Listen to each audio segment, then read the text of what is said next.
Siamo sempre nell'azienda di Mario Guidi e siamo in campo e stiamo vedendo una bellissima varietà che è un grano duro della Florimonde, perché qui abbiamo l'amico Azzi che dopo ci dirà qualche cosa anche in merito a questa varietà.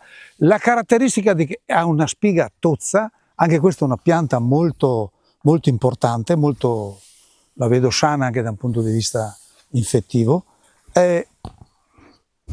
Perché la produttore sementi Polesani punterà parecchio molto su questa varietà?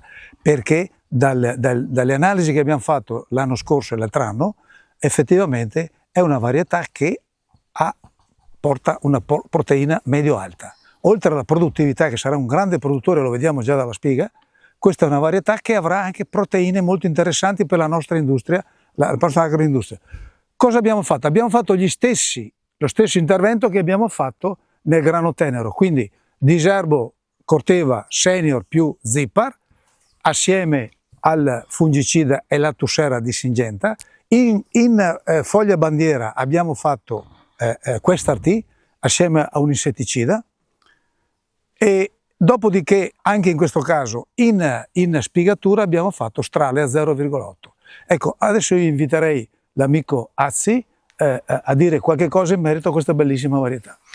Sì, grazie Arnaldo, ringrazio ancora la produttore di sementi Polesani che è sempre molto attenta alle novità che interessano la nostra azienda.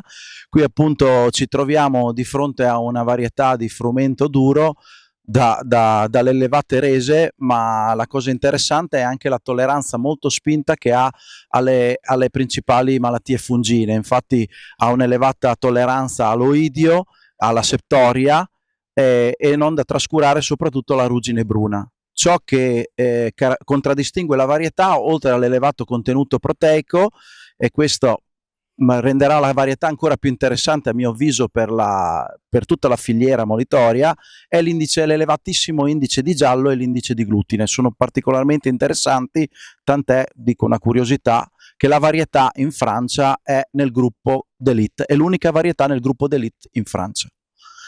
Ringrazio ancora Arnaldo Bovolenta per credere sempre in queste novità e per dare la possibilità di sfruttare al massimo il potenziale della varietà. Utilizza sempre aziende che possano, come l'azienda Guidi, che possano proprio enfatizzare proprio l'eccellenza di queste varietà. Sì, quello che possiamo dire è che il primo anno che lo coltiviamo è sempre stato bello fin dall'inizio, ha cestito in maniera adeguata, è un grano che tende a diventare un pelino alto rispetto a quello che vediamo di solito, però mi pare che abbia un'ottima resistenza anche all'allettamento, perché il campo non è per niente allettato. Anche qui abbiamo frazionato in 3 apporti la concimazione, riservando una dose un po' più alta, visto che è grano duro, sulle 30-35 unità all'ultima fase per incrementare il livello proteico.